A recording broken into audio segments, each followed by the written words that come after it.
once again. E aí galerinha, mais um aulão com o tio Dani, tá? Pessoal, o nosso foco hoje, a nossa aula hoje vai ser sobre a Revolução Francesa parte 1, tá? Só pra gente fazer aquela tradicional revisão. Ah, professor, qual foi a nossa última aula? Nós falamos sobre iluminismo, o movimento iluminista, que surge na Inglaterra, criado por John Locke. Nós falamos sobre os objetivos do iluminismo, os principais: final da monarquia absolutista e combater a influência da igreja, especialmente a católica, dentro da sociedade. Frisamos que o movimento iluminista era um movimento burguês. Falamos sobre as teorias e os pensamentos de John Locke, do Barão de Montesquieu, Voltaire, Jean-Jacques Rousseau, Adam Smith, com o liberalismo econômico, também chamado de capitalismo. Falamos também do patriarcalismo existente dentro do iluminismo, mostrando Mary, a pioneira, que é considerada até hoje a precursora no feminismo, no pensamento, no ideal feminista, com a obra Declaração dos Direitos da Mulher. Então frisamos que o movimento iluminista é um movimento pela democracia, um movimento político, um movimento econômico, mas que excluía as mulheres desta tal democracia. E frisamos, pessoal, bem no finalzinho, os três principais acontecimentos que derivam do iluminismo: processo de independência dos Estados Unidos, Revolução Industrial e Revolução Francesa. Pessoal, desses três movimentos, o que eu, Daniel Tomazini, considero mais importante: Revolução Industrial. Ah, professor, mas qual é dos movimentos iluministas, qual é o considerado o mais famoso, o mais visto, o que mais aparece em filmes? Revolução Francesa. A gente não pode esquecer, pessoal, que o iluminismo foi um movimento que ele surge ali no final do século XVII na Inglaterra, perfeito? A partir da Revolução Gloriosa, que é um movimento revolucionário que torna a Inglaterra uma monarquia parlamentarista como ela ainda é hoje, tá? Mas quando o movimento iluminista chega na França, é a partir da França que ele vai se fortalecer, vai se desenvolver, vai se espalhar para todo o continente europeu, inclusive vai atravessar o Oceano Atlântico, pessoal, com a independência dos Estados Unidos e, no caso do Brasil, com a Inconfidência Mineira. Tanto que, meus queridos, a Inconfidência Mineira lá em Minas Gerais, lembra de Tiradentes? Foi deflagrada também, ou quase foi deflagrada, chegou a ser um movimento em 1789. Então, por isso que a Revolução Francesa, pela grande maioria dos historiadores, é considerado o movimento iluminista mais importante, porque é na França que o iluminismo ganha força, se desenvolve e se expande para além do continente europeu, tá? Pessoal, a Revolução Francesa, ela é um assunto um tanto quanto extenso, tá? Então eu vou dividir essa aula em duas partes. Então nessa primeira parte aqui, ó, a gente vai falar sobre a França, a sociedade francesa antes da Revolução. Mas o que, professor? Nós vamos, por exemplo, citar alguns fatores de ordem econômica, de ordem social e de ordem política que vão colaborar com a deflagração da Revolução Francesa. Depois a gente vai falar sobre a primeira fase, que a Revolução Francesa, pessoal, ela tem três fases. Primeira fase, segunda fase, terceira fase. Esse vídeo a gente vai falar sobre o que? A sociedade pré-revolução e o que aconteceu, as transformações, os acontecimentos da primeira fase da Revolução Francesa, que eu já vou adiantar, pessoal, que é uma fase onde a política será controlada pela alta burguesia francesa, na época chamada de girondinos. Primeira fase, o controle é girondino. Segunda fase, jacobino. E terceira fase, volta a ser girondino. Beleza? Pessoal, eu sempre tenho o hábito de, em toda a aula, tá, explicar por que eu coloco essa imagem, tá, como uma imagem de início de aula. Essa imagem é uma imagem do episódio mais tradicional da Revolução Francesa. É um episódio que ele é comemorado, ele é homenageado no dia 14 de julho de todo ano. Pessoal, assim, ó, a comemoração desse episódio na França, no dia 14 de julho, ele é estilo 4 de julho nos Estados Unidos. 4 de julho, pessoal, professor, nos Estados Unidos, 4 de julho, pessoal. onde os americanos comemoram a independência dos Estados Unidos. Com comemorações, seria o nosso 7 de setembro 100 vezes maior. Esse episódio, pessoal, é considerado até hoje pela sociedade francesa como o episódio mais importante da Revolução Francesa. Em todo 14 de julho, as comemorações lá na França são muito semelhantes ao 4 de julho nos Estados Unidos. Tá, professor, que episódio é esse? A queda da Bastilha. Então, no dia 14 de julho, pessoal, de todo ano, desde 1789, é comemorado na sociedade francesa a queda da Bastilha. Já vamos, pessoal, explicar o que era a Bastilha, o que foi a Bastilha, beleza? Então, pessoal, vamos iniciar aqui, ó. A gente vai explicar agora, vai analisar agora a sociedade da França pré-revolucionária. Então, o que era a França antes da Revolução. Então, aqui, pessoal, eu estou colocando alguns fatores.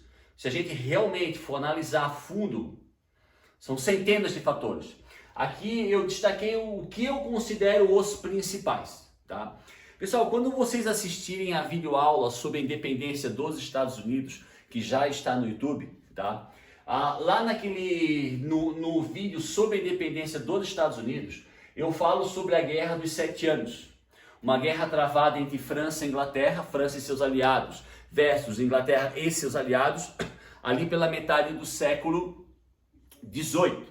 E eu friso que nessa Guerra dos 7 Anos, que é uma guerra que nós poderíamos considerar um conflito de proporções mundiais, porque era França e Inglaterra, seus aliados, esses países tinham colônias em todo o mundo, então o conflito aconteceu em todos os continentes do planeta Terra. A Guerra dos 7 Anos, pessoal, na Guerra dos 7 Anos, os franceses foram derrotados pelos ingleses. E além de serem derrotados, na Guerra dos 7 Anos, os franceses perdem uma das suas principais colônias lá na Ásia, capital Nova Delhi. Isso, pessoal, a Índia. Então, esse conflito trouxe aos cofres da França, trouxe à sociedade francesa, pessoal, em todos os sentidos, um prejuízo gigantesco. Seja um prejuízo de ordem social, econômica e política. Segundo fator, pessoal. Pessoal, 50% das crianças francesas, lá em 1788, 86, 85, não chegavam a completar 10 anos de idade. Pessoal, esse dado ele é catastrófico. Vou chutar um número aqui. Nasciam por ano 1 milhão de crianças na França. Só estou chutando o número, tá? 500 mil não chegariam aos 10 anos de idade. Pessoal, isso dentro de qualquer sociedade, não interessa, dentro de qualquer país, isso é uma catástrofe. 50% das crianças vão morrer antes dos 10 anos de idade. Obviamente, pessoal, grande parte delas provenientes das classes mais humildes da sociedade francesa, tá? Terceiro fator, a expectativa de vida, pessoal. Na época, em qualquer país da Europa, não era alta. E na França isso não era diferente. Então, quando eu estou falando aqui, pessoal, 40 anos, eu estou sendo assim, otimista, bem otimista. Afinal, 50% das crianças não chegavam aos 10. Então, a quantidade de pessoas que morriam com 20, então 40 anos, pessoal, a gente está sendo otimista. Por que a expectativa de vida era tão baixa, especialmente entre a parcela mais pobre da sociedade? Pessoal, baixos salários, a qualidade de vida dentro do ambiente de trabalho, principalmente nas indústrias, extremamente insalubre. Na área, pessoal, na área rural, 90% da população francesa, pessoal, dessa época vivia na área rural. Na área rural, como está aqui embaixo, o camponês francês, ele ainda vivia sob um sistema chamado sistema servil. Professor, sistema servil não é aquilo que o senhor ensinou lá na videoaula sobre feudalismo? Sim. Quando o servo trabalhava numa terra emprestada pelo senhor feudal em troca de moradia, alimentação e proteção. Ele não recebia salário e ele não tinha a propriedade da terra. Tá, professor, mas O feudalismo, o senhor mesmo falou para nós na videoaula, que acabou no século XV, 1453. Sim. Isso significa o quê? Que em pleno século XVIII, então quase 300 anos após o final da Idade Média do feudalismo, na França, na área rural, os camponeses ainda viviam sob o sistema servil.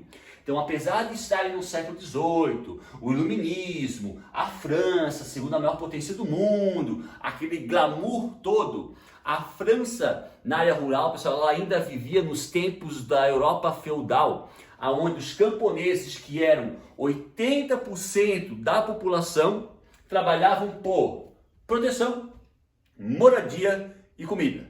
Na área urbana, a expectativa de vida era baixa também. Por quê?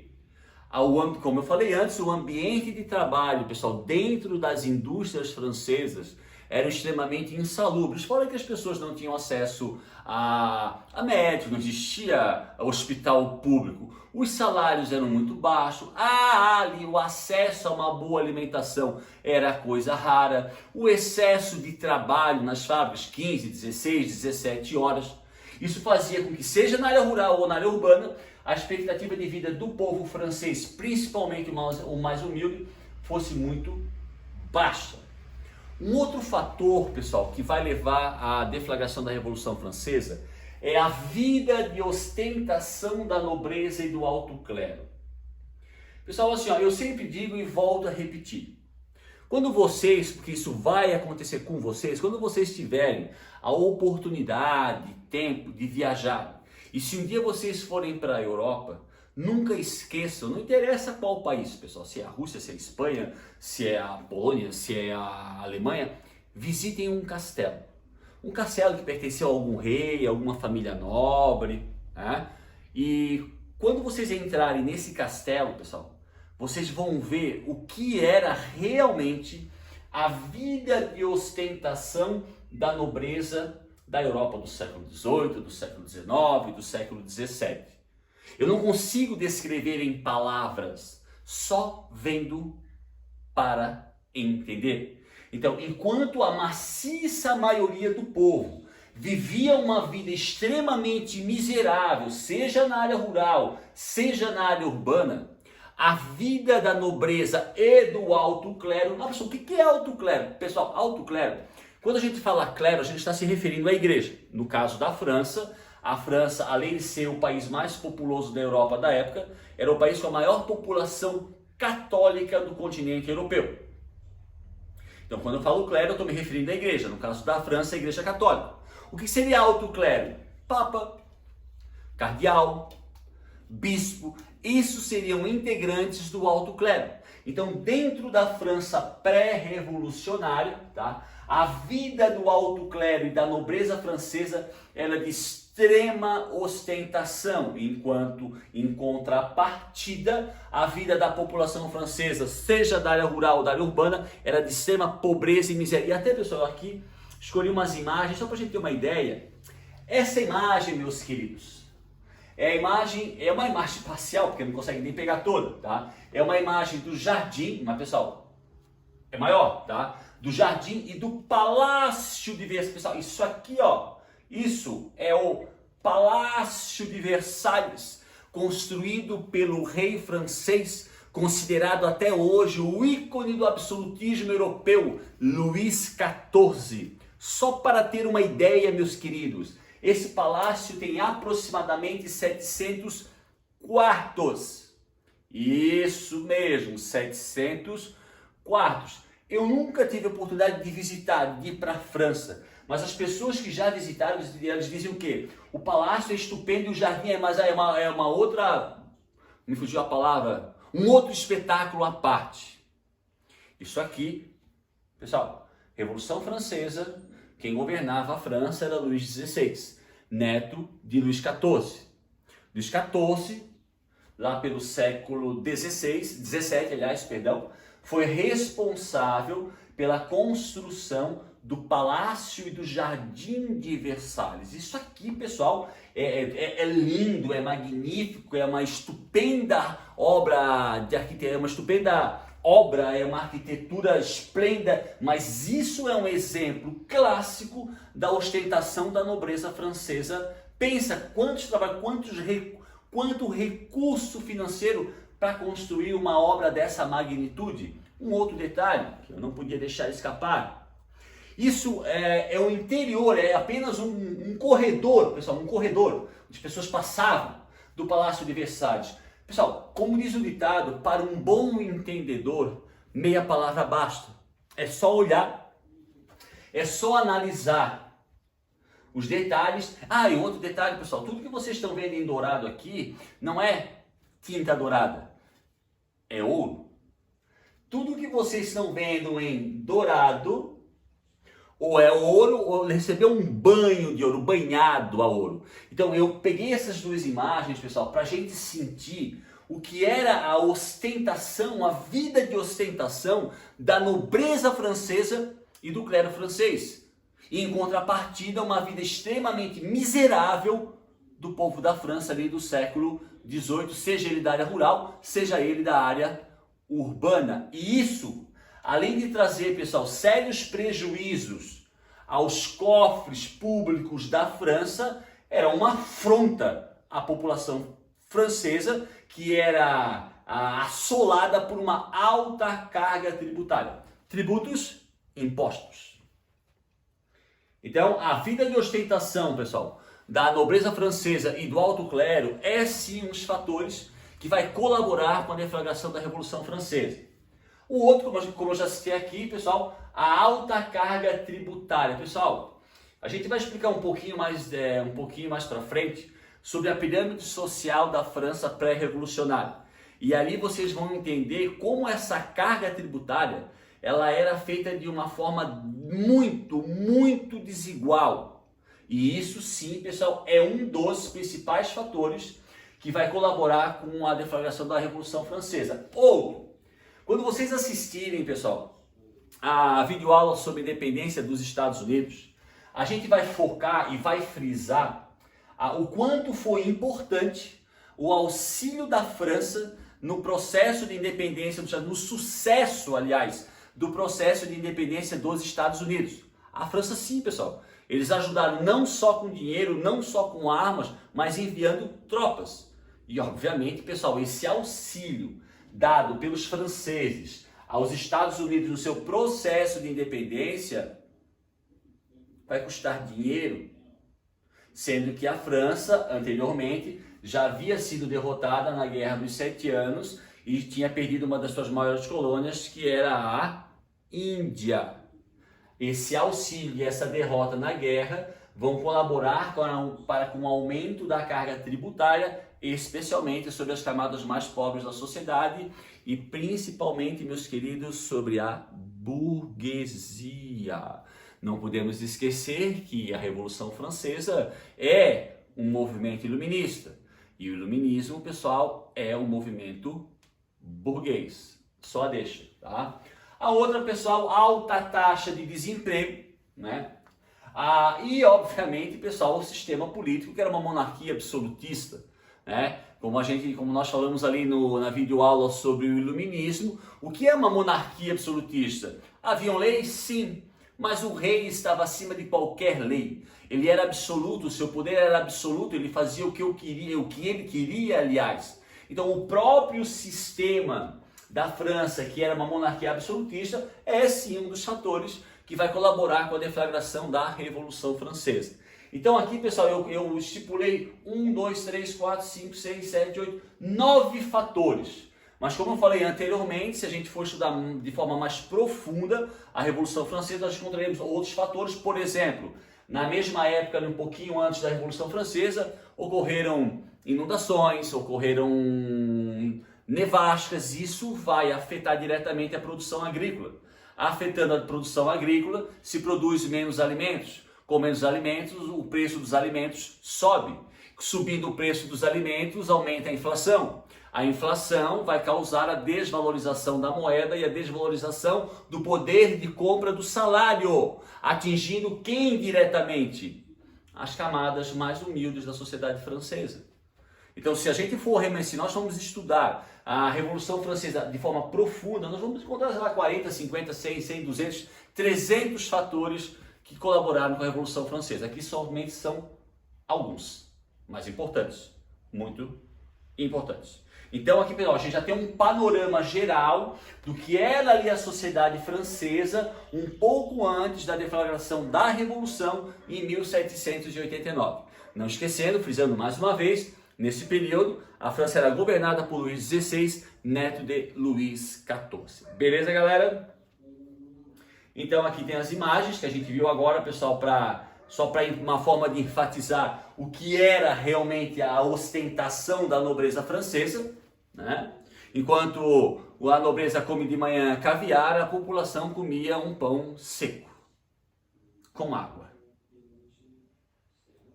Aqui, pessoal, isso eu vou mostrar depois. Primeiro vamos analisar isso aqui, ó. Pessoal, isso aqui é a pirâmide social da da França pré-revolução, tá? Então, o que era a pirâmide social da França pré-revolução?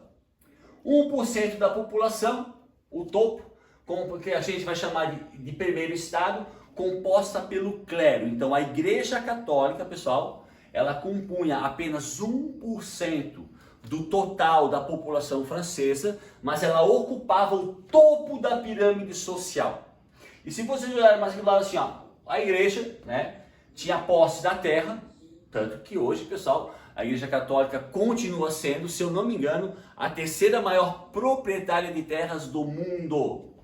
Os membros da igreja também assumiam cargos importantes dentro do governo, tinham um grande prestígio dentro da corte, prestígios e privilégios, e o primeiro estado era isento de tributos. O que significa isso, meus queridos? O primeiro estado não pagava impostos. Então eles tinham uma vida de luxo, tinham uma vida de ostentação, privilégios, acesso a altos cargos, a posse da terra, mas não pagavam nenhum tipo de tributo. Logo abaixo veio o segundo estado, que era apenas composto por 2% da população francesa. O segundo estado, ele era composto pela nobreza. Pessoal, eu quero fazer uma destacada aqui. Na França, tá?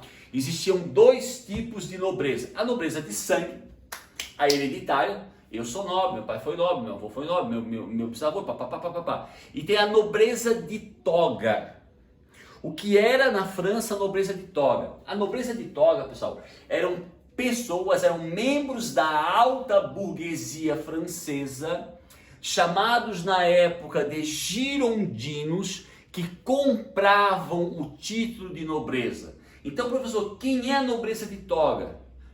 Pessoas que compravam o título de nobre. Mas que tipo de pessoas eram essas? Principalmente membros da alta burguesia, os tais de girondinos. Pessoal, a venda de títulos de nobreza era uma forma que os reis absolutistas tinham, não só de ganhar muito dinheiro, mas de ganhar aliados. Então, o segundo estado, que era apenas 2% da população francesa, composto pela nobreza de toga e pela nobreza de sangue. Também, pessoal, acesso a terras, aos mais altos cargos da sociedade francesa, prestígio, privilégios. No caso da nobreza, pessoal, eles não eram totalmente isentos de tributos. Eles pagavam um ou outro tributo. Eles não eram como o primeiro estado, que era totalmente isento, que não pagava nada. A nobreza pagava algum tipo de tributo, mas pouquíssimo, tá? E por último, pessoal, 97% da população francesa, que compunha o terceiro estado, quem? A burguesia, os camponeses e os sans-culottes. Pessoal, camponês é alguém que trabalha na área rural, né? O servo, o camponês, o agricultor, né? No caso, pessoal, os sans-culottes, a gente diz que os sans-culottes, eles eram os trabalhadores da área urbana na França. A gente pode dizer que os sans-culottes, pessoal, também eram uma pequena burguesia, tá? Tanto que eu sempre friso para os alunos que na Revolução Francesa a burguesia também se dividia em dois grupos. A alta burguesia, composta pelos girondinos, como eu já falei agora. Alguns desses membros da alta burguesia compravam um título de nobreza e se tornavam a nobreza de toga. E havia a média e a pequena burguesia. Essa média e pequena burguesia, pessoal, no decorrer da Revolução, ela vai ser chamada de jacobinos. Mas os jacobinos, pessoal, também eram compostos pelos sans-culottes. Porque os sans-culottes, pessoal, eram os trabalhadores da área urbana. E muitos desses trabalhadores eram pequenos proprietários de estabelecimentos comerciais. Então, na França, a burguesia francesa tinha duas. A alta, os girondinos, a baixa e a média, os jacobinos. E uma grande parte dos jacobinos também eram compostos pelos sans-culottes, pequenos proprietários de pequenos estabelecimentos comerciais. Mas o grosso, pessoal, a maioria da população da França na época era composta por camponeses. E, diferente, pessoal, do segundo estado e do primeiro estado, o terceiro estado, mesmo a burguesia, eles quase não tinham acesso à terra, praticamente não tinham acesso aos cargos mais importantes do governo francês, pouquíssimos privilégios, a não ser a alta burguesia, e toda, pessoal, não vou dizer toda, vou botar 98% da carga tributária da França do século XVIII recaía sobre os membros do terceiro estado, especialmente sobre a burguesia.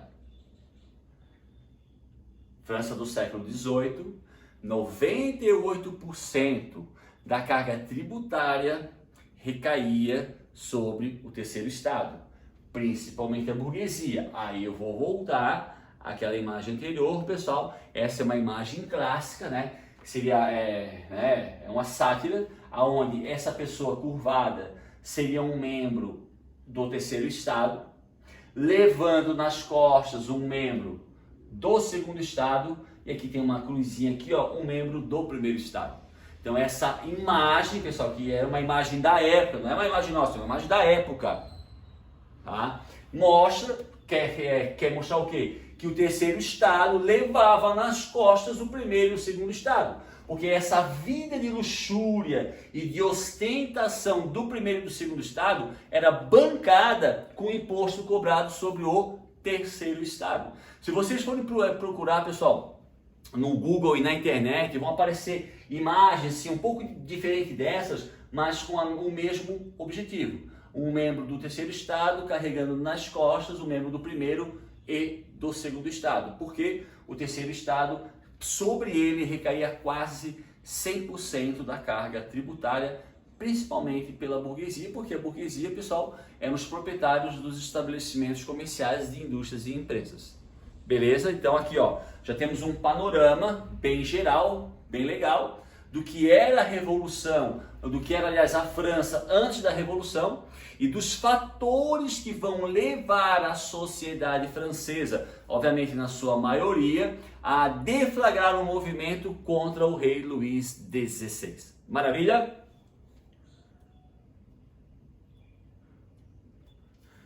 Pessoal, se vocês lembrarem, naquela aula que a gente teve sobre absolutismo francês e inglês, já faz um tempinho, e a gente aí falou quando a França ganha a Guerra dos 100 anos, que o rei francês começa a ter o seu poder fortalecido. Nós falamos também dos reis que vieram antes da França ser a França, e que cada rei começou a fortalecer o seu poder, aumentando o exército, fazendo armas de fogo. Lá durante a explicação, pessoal, sobre a monarquia absolutista francesa, eu falei, se eu não me engano, por um tal de Felipe IV ou Felipe VI.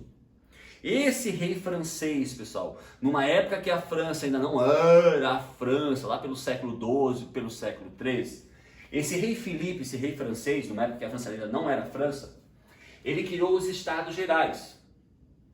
E lá eu falei, olha pessoal, Estados Gerais era uma assembleia formada por membros de cada estado da sociedade francesa. Primeiro estado, lembra? Segundo estado, terceiro estado. Só que, pessoal, diferente lá do parlamento inglês, criado lá pela Carta Magna, porque o parlamento inglês, pessoal, ele era permanente. Ele sempre existiu. Ora apoiado pelo rei, ora nós, o parlamento na Inglaterra, pessoal, desde a criação da Magna Carta em 1215, ele sempre existiu como existe hoje. O Felipe, quando ele cria os Estados Gerais, pessoal, os Estados Gerais eram uma assembleia, tá? Tipo aqui, ó, exemplo. formada pelo primeiro estado, membros, né, do primeiro estado, membros do segundo estado e membros do terceiro estado. Só que diferente do parlamento inglês, os estados gerais eram uma assembleia que ela só se reunia caso ela fosse convocada pelo rei. Não era um parlamento, não era uma assembleia permanente. Os estados gerais, lá no século XIII, pelo rei Filipe IV ou VI, ele só era convocado, a assembleia só se reunia caso isso fosse vontade do rei, fosse convocada pelo rei. Se não, não. Beleza? Pessoal, ali um pouquinho antes da Revolução Francesa, pelos motivos que a gente já citou agora, principalmente a derrota na Guerra dos 100 anos, dos 7 anos, principalmente devido ao auxílio dado na independência dos Estados Unidos, e especialmente com os gastos da vida de ostentação do primeiro e do segundo estado, a França se encontrava numa profunda crise econômica. E teve um episódio onde o rei Luís XVI, ele estava tendo aconselhamentos junto com seu ministro da Finança, que é o que hoje no Brasil nós chamamos de ministro da Fazenda, e o ministro falou, olha, rei, não dá mais para cobrar imposto do terceiro estado, porque a carga tributária sobre eles é quase de 100%. E esse ministro, ele deu uma ideia de talvez, né, o governo começar a cobrar impostos do primeiro e do segundo estado, que eram 2 estados, principalmente o primeiro, que era isento de qualquer tipo de tributação. Só que, pessoal, o primeiro e o segundo estado, apesar de numericamente ser menor, eram os estados que apoiavam politicamente, militarmente o rei Luís XVI. Então, fazer com que esses estados pagassem impostos, só pela vontade do rei, o rei tinha consciência que isso era muito perigoso. O que Luís XVI fez depois de mais de 100 anos? Fazia mais de 100 anos que os estados gerais não eram convocados pelo rei. Por isso que eu falei, pessoal, não é um parlamento que nem o inglês, não era uma assembleia permanente. Já havia mais de 100 anos que o rei não convocava mais os estados gerais. Mas, devido à situação de crise econômica e devido ao delicado assunto de cobrar ou não impostos do primeiro e segundo estado, o rei Luís XVI, ele convoca os estados gerais. Então, uma assembleia formada por membros do primeiro, do segundo e do terceiro estado. E aí ele vai convocar a assembleia para discutir um assunto extremamente delicado e perigoso, né, que vai causar uma grande tensão, se cobra ou não impostos do primeiro e segundo estado. Pessoal, uma das principais rixas, um dos principais problemas que surgiu durante essa convocação é que se a decisão seria tomada, o voto, pelo número de estados ou pelo número de integrantes que pertenciam a cada estado. Tipo, vamos decidir se o primeiro e o segundo estado pagam ou não impostos. Um voto para o primeiro estado, um voto para o segundo estado, um voto para o terceiro estado. Então, se o voto fosse por estado, era uma coisa óbvia que seria 2-1. O primeiro estado e o segundo se juntariam e votariam a favor deles. Se a votação fosse pelo número de membros, a gente não pode esquecer, pessoal, que dentro do primeiro estado, o baixo clero, pessoal, quem é o baixo clero? Padre, monge, freira. O baixo clero vai apoiar a Revolução Francesa. E dentro do segundo estado, a nobreza de toga vai apoiar a Revolução Francesa. Por quê, professor? Porque a nobreza de toga, pessoal, eram membros da alta burguesia, eram girondinos que compravam um título de nobre. Então, o terceiro estado sabia que se a votação fosse pelo número de membros, obviamente que a votação, que a cobrança de impostos sobre o primeiro e segundo estado teria sido aprovada. Essa discussão dentro dos estados gerais levou o rei a não tomar decisão nenhuma decisão foi tomada, e é isso que vai provocar a Revolução Francesa. Tem um episódio, pessoal, que dizem que na primeira reunião não chegaram a um consenso, era por estado, aí fecharam a assembleia. No dia seguinte, membros do terceiro estado chegaram à frente da assembleia, a assembleia estava fechada. Revoltados, esses membros do terceiro estado teriam ido a um ginásio onde os membros da nobreza jogavam um tal de jogo da pela, uma mistura de tênis com badminton, com rede, raquete, mas com uma peteca. Por que se reuniram nesse ginásio? Porque ali se praticava um esporte que era exclusivo da nobreza. Então era uma estrutura que era um símbolo da nobreza. E ali dentro desse ginásio, onde os nobres jogavam um tal de jogo da pela, ali começa a Revolução Francesa. E a Revolução Francesa, pessoal, o seu mais importante, o primeiro episódio considerado o mais importante, eu até vou voltar a imagem para a gente não esquecer. A partir da reunião dentro do ginásio do jogo da pela, ali em 1789, em julho, é deflagrada a Revolução Francesa e o primeiro e principal, comemorado até hoje, episódio da Revolução é a tomada da Bastilha. Pessoal, Bastilha era um castelo, era uma estrutura. Além de ser um paiol de munição, paiol, pessoal, é onde se guarda a munição, bala de canhão, bala de fuzil. Além de ser um paiol de munição, a Bastilha era uma prisão política. O que significa isso, meus queridos? Ali não se prendia assassino, estuprador ou ladrão. Ali eram presos políticos. O que é um preso político? Um professor que criticou o governo. Um jornalista que fez uma matéria contrária ao rei. Então, preso político, pessoal, seriam as pessoas das mais variadas classes sociais que criticavam, que se opunham à monarquia. Então, nessa estrutura chamada Bastilha, além de ser um paiol de munição, era um local onde eram encarcerados os presos políticos. Quando uma maciça maioria deles, ou da burguesia ou dos sans-culottes, ou jacobinos, que seja, tá? Quando explode a Revolução, pessoal, a multidão parte. O primeiro grande episódio é a tomada da Bastilha no dia 14 de julho, por isso que até hoje na França, em todo 14 de julho, pessoal, como já falei anteriormente, é comemorada com festividades gigantescas a tomada da Bastilha. Ali oficialmente começa o que nós chamamos Revolução Francesa, considerado pelos historiadores o principal acontecimento proveniente dos ideais iluministas. Então começamos, pessoal, a Revolução Francesa, que é também, pessoal, um movimento popular, sim, é um movimento onde terá a participação, pessoal, maciça das mulheres, tá? A Revolução Francesa é um movimento popular, sim, vai ter uma participação de todos os setores da sociedade francesa. A participação das mulheres ela é muito, muito grande. Mas em Revolução, pessoal, Francesa parte 2, eu vou explicar para vocês o que aconteceu com as mulheres após a Revolução Francesa. Mas a participação delas, pessoal, quando eu falo grande, as mulheres mataram e morreram pela Revolução. Essa é a verdade.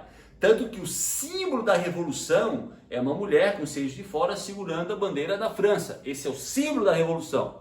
Mas a Revolução Francesa, parte 2, a gente vai analisar o que aconteceu com a vida das mulheres no período pós-revolução. Tá? Então, pessoal, aqui explode a Revolução. Conflito armado por todo o país. Então, a partir de agora, pessoal, nós vamos começar a analisar a primeira fase da Revolução Francesa, não esquecendo o que eu já falei antes. Na primeira fase, o controle político ou o controle da política dentro da França das decisões estava principalmente na mão da alta burguesia, chamada de girondinos. Beleza? Segunda fase, os jacobinos, que são os sans-culottes também. E na terceira fase, a volta dos girondinos de novo. Beleza? Então, pessoal, primeiras medidas tomadas já a partir, porque, pessoal, a resistência militar contra a Revolução Francesa, ela foi pequena, porque uma boa parte dos soldados acabaram aderindo à Revolução. E o que é um general sem soldados? O que é um índice? O que é um cacique sem índio? É a mesma coisa, tá? Então, foi formada uma assembleia, pessoal, nacional. Então, aqui eu vou falar das primeiras medidas lançadas na França revolucionária já na primeira fase. Tá? Primeira fase, o pessoal pode anotar aí que vai de 1789 até 1792. Então pode anotar, a primeira fase da Revolução Francesa, que é um período onde politicamente os franceses vão estar sob o domínio dos girondinos, que é a alta burguesia. Ela começa em 1789 e vai até 1792, quando é iniciada a segunda fase, dominada pelos jacobinos e sans-culottes. Então a Assembleia Nacional, o pessoal vai revogar os direitos feudais. O que significa isso? Aquele sistema servil que predominava na era rural, onde os camponeses não tinham acesso à terra, trabalhavam por moradia, por proteção, isso acaba.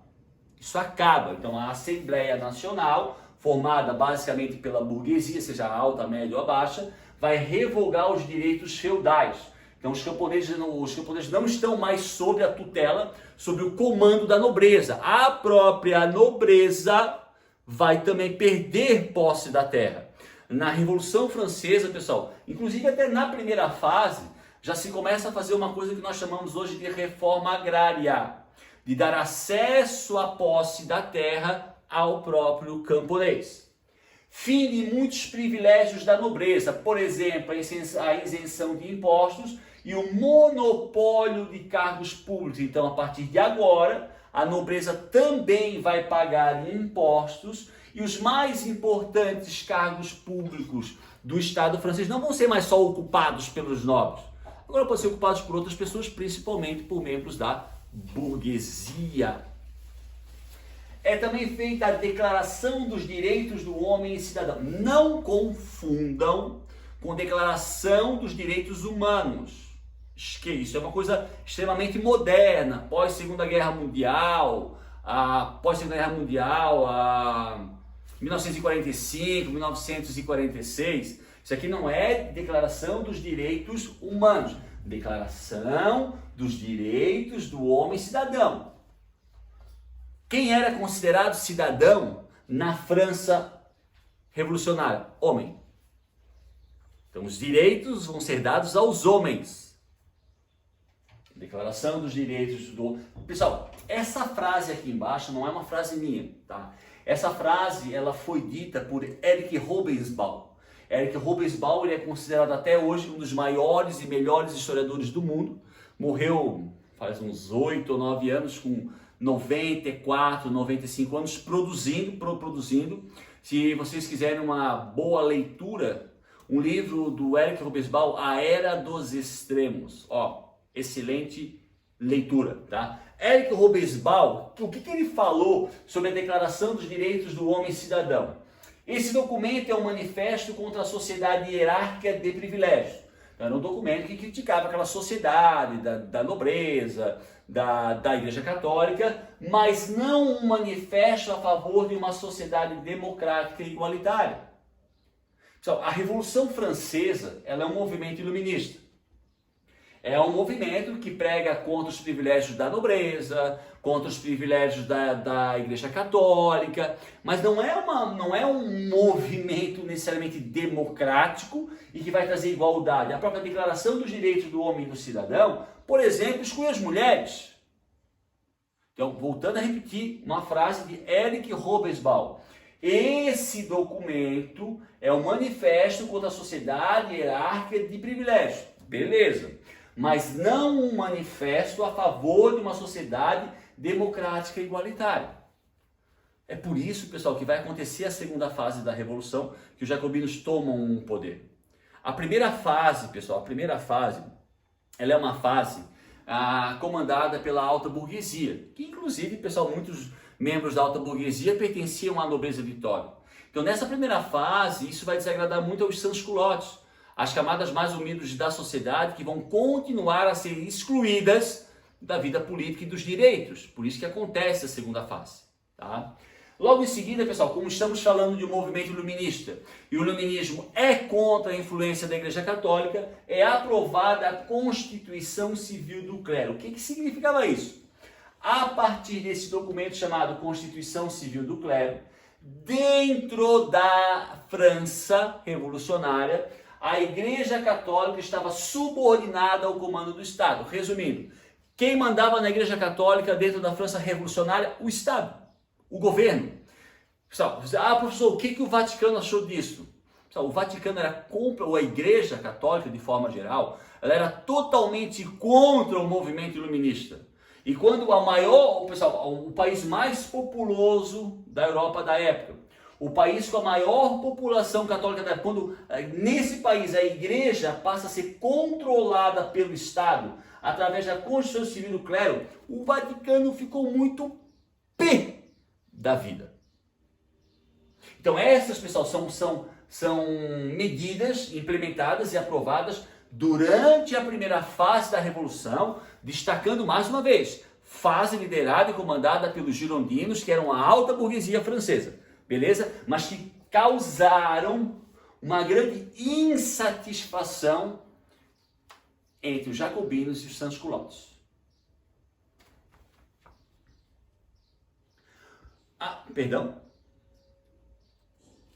Uma outra característica, pessoal, da primeira fase. Em 1791, a Grande Assembleia, ainda dominada pelos girondinos, aprova uma nova Constituição. Essa Constituição, pessoal, na monarquia absolutista não havia eleição, não tinha eleição. Era uma monarquia absolutista. Quem nomeava os cargos era o próprio rei. A Assembleia, formada anteriormente, tá, vai promulgar uma nova Constituição e essa Constituição cria duas coisas. Uma monarquia constitucional. Peraí, professor. Houve a revolução, então quer dizer que o rei não deixou de ser rei? Não. Quer dizer que a monarquia deixou de ser absolutista, mas continuou a existir? Sim. E um outro detalhe, o voto censitário. O que é, meus queridos, voto censitário? É um voto baseado na renda. Só tem acesso a quem ganha determinada quantia em dinheiro. Pessoal, quem eram os sans-culottes? Os trabalhadores da área urbana, uma grande parte deles, pequenos proprietários, operários, o balconista, o faxineiro, o lixeiro. Obviamente que essas pessoas, muito menos o camponês, obviamente que eles não tinham renda para ter acesso ao voto. Então, quando essa assembleia, ainda comandada pelos girondinos na primeira fase, promulgam a Constituição em 1791 e implementam um voto censitário, pessoal, eles tiraram praticamente 40% dos homens franceses, porque o voto era masculino, continuaram a não ter acesso ao voto. Quando os girondinos, pessoal, o que os jacobinos almejavam? A proclamação de uma república. Os girondinos, por terem uma proximidade muito grande com a nobreza, lembrem o que eu falei anteriormente, pessoal, muitos girondinos eram a nobreza de toga, então eles conviviam nos mesmos ambientes que o rei e a nobreza, nas mesmas festas, nos mesmos parques, nas mesmas praças, tinham um estilo de vida muito parecido com a nobreza. Então os girondinos, eles tomam o poder, mas não acabam com a monarquia. Eles só fazem o rei agora ser submetido ao controle de uma constituição. Então eles permanecem com uma monarquia constitucional. Então, esses dois fatores aqui, essas duas medidas, a continuação de uma monarquia e o voto censitário, isso vai trazer uma insatisfação tão grande para sans-culottes e jacobinos, que isso é um dos principais fatores que causam uma contra-revolução, liderada por sans-culottes e jacobinos, que vai dar origem à segunda fase da Revolução, quando é esses grupos aqui, que vão liderar, tomar o poder na França, acabando com a monarquia constitucional e criando uma república. Então a primeira fase é a revolução, é iluminista, só que a primeira fase, pessoal, ela não acaba com todos os privilégios, ela não acaba com o rei, ela não acaba com a monarquia, ela não dá acesso a 50% dos homens ao voto.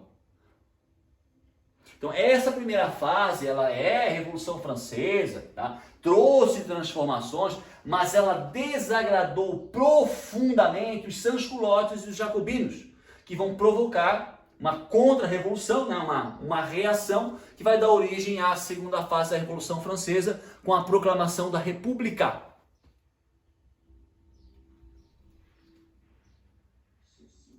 Um outro detalhe, pessoal, deixa eu fazer uma pergunta para todos vocês. A França, pessoal, para nós brasileiros, a França é um país do tamanho de Minas Gerais, né?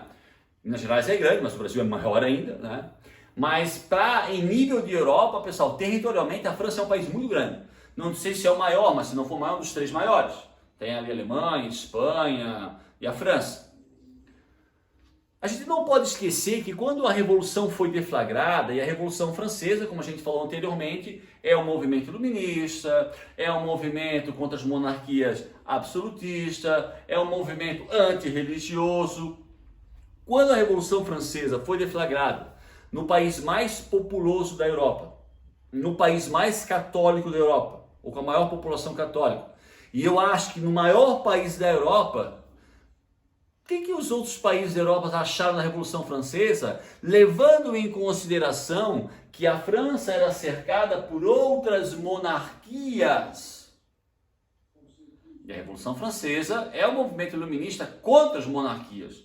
E os outros países eram monarquias absolutistas também. O que essas nações, o que esses reinos, o que essas monarquias acharam da Revolução Francesa? Acharam a pior coisa do mundo. Pior coisa do mundo. Por que eles pensaram? Cara, se os ideais da Revolução Francesa chegarem até o nosso território, isso eu estou falando como se fosse a Prússia, o Império Austríaco, a monarquia vai acabar, o rei vai ser derrubado, porque aqui na Revolução Francesa, isso vai ser falado em Revolução Francesa parte 2, o Luís XVI e a sua mulher e parte da família dele serão guilhotinados. Então, pessoal, para o restante da Europa, que era um continente formado por outras monarquias absolutistas, a Revolução Francesa era considerada um mau exemplo. Esses reinos e essas monarquias queriam evitar a todo custo que essa revolução prosperasse dentro da França para que ela não se espalhasse dentro das fronteiras de outros países. O que as monarquias da Europa fizeram? Criaram uma coligação, uma aliança militar. O que significa isso, meus queridos? Que além da França estar numa instabilidade política interna com guerras civis, a França vai sofrer o ataque de uma aliança, de uma coligação militar formada por monarquias da Europa toda, Inglaterra, Império Império Austríaco, Prússia, com o intuito de derrubar o governo revolucionário para evitar que os ideais da revolução se espalhassem por todo o continente europeu. Então isso é mais uma característica da Revolução Francesa.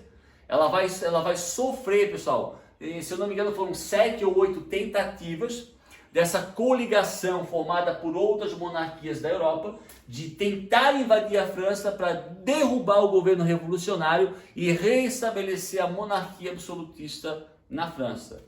Tentativa, porque eles não conseguirão. Porque para esses países da Europa, para essas monarquias da Europa, os ideais da revolução, e para a Igreja Católica também, não eram nada positivo e não poderiam se espalhar pelo continente europeu, por isso da criação de uma coligação, de uma aliança militar, na tentativa de invadir a França e reestabelecer a monarquia absolutista. Mesmo, pessoal, após a morte e o guilhotinamento de Luís XVI em 1793. Mas isso é uma história para a Revolução Francesa, parte 2. Perfeito? Aqui temos uma foto. Se vocês já folharam algum livro de história, se vocês, lembrarem lá do 2º ano, lembrarem do 7º ano, vocês já ouviram falar nessa figura, Napoleão Bonaparte. Pessoal, Napoleão Bonaparte, ele não é francês. Napoleão Bonaparte, ele nasceu na ilha de Córcega. Pessoal, mas Córcega é uma ilha francesa. Quando Napoleão nasceu, pessoal, ali no início do século XVIII, a Córcega não era uma ilha francesa, era uma ilha ainda de origem, porque não existia Itália ainda, mas uma ilha de origem latina, de origem italiana, entre aspas. Então, quando Napoleão nasceu, ele não nasceu em território francês. Napoleão, na sua origem, a sua família, pessoal, seu Carlos, que era o pai dele, e Pauline, que era a mãe dele, eles não eram franceses. Napoleão nunca foi francês. Ele é considerado um herói francês, mas de nascimento ele não é francês. Quando a ilha de Córcega, quando ele já era adolescente, é invadida pelos franceses, o que os franceses fizeram com a população da ilha? Ou vocês aceitam ser inseridos na cultura francesa ou vaza. No caso da família de Napoleão, eles aceitaram ficar na ilha, né? Aceitaram a assimilação da cultura francesa, tanto que Napoleão, na sua juventude, ele entra para a academia militar do exército francês para seguir carreira. Mas ele, na sua origem dele e a família, ele não é o maior herói francês, não é francês, tá? Um outro detalhe, aonde que Napoleão, pessoal, ele aparece ao mundo? Por que ele se tornou famoso? Pessoal, quando a França começa a sofrer ataque dessas coligações formadas por vários exércitos de várias monarquias da Europa, o Napoleão Bonaparte, ainda tenente e capitão, não general ainda, ele vai se destacar na defesa das fronteiras da França. Então, militarmente falando, né, na sua carreira, o Napoleão vai crescer, vai prosperar e alcançar prestígio dentro da Revolução Francesa. Tá? Alguns historiadores não consideram, mas eu considero o Napoleão Bonaparte uma consequência da Revolução Francesa. É dentro da Revolução, principalmente, pessoal, ao lado dos girondinos, que ele vai se destacar como militar, protegendo as fronteiras da França contra o ataque dessas coligações formadas por várias monarquias da Europa.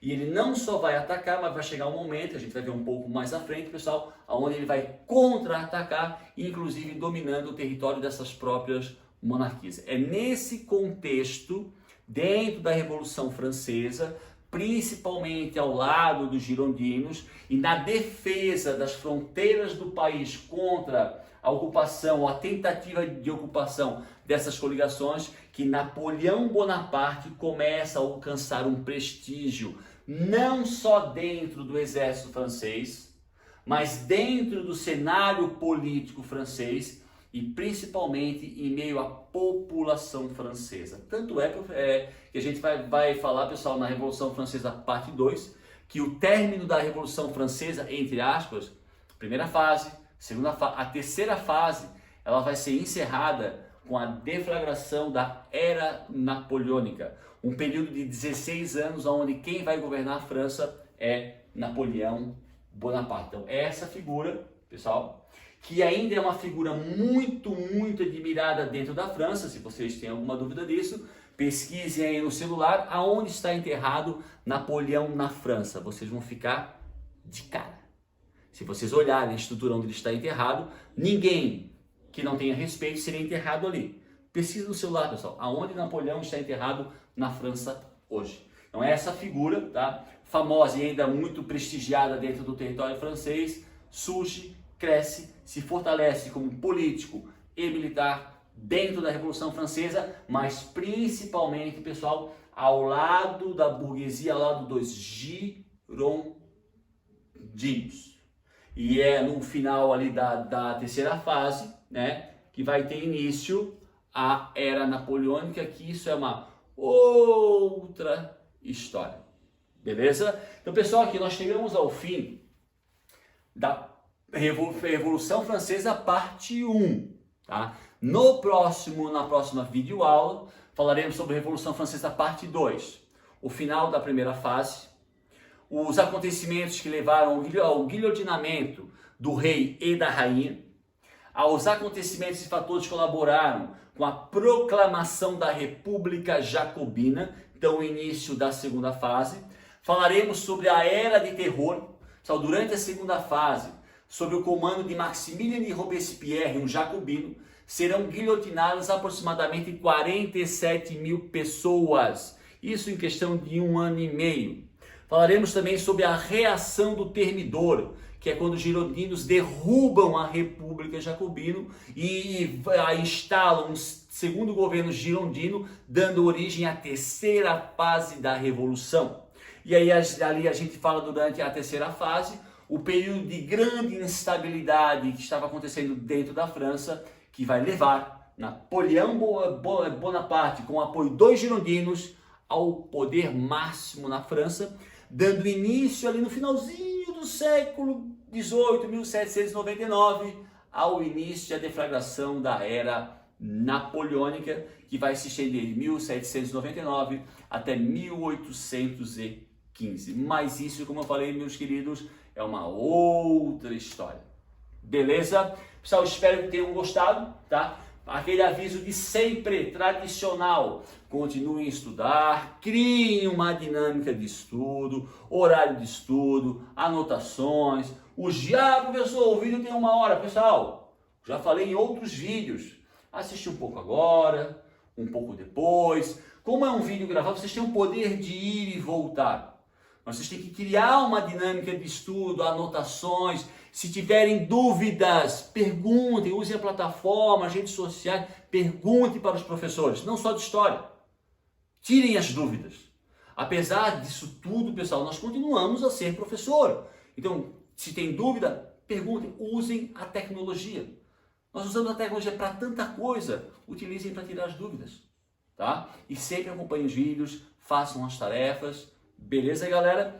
Espero que todos estejam bem, se cuidem, muito juízo, não se esqueçam de se inscrever no canal, pessoal, para ajudar o professor, se valorizam o nosso trabalho, curtam, tá? E aguardem nas próximas videoaulas, beleza, galerinha? Um abraço de coração, que todos estejam bem, tchau, tchau, um beijo, tchau!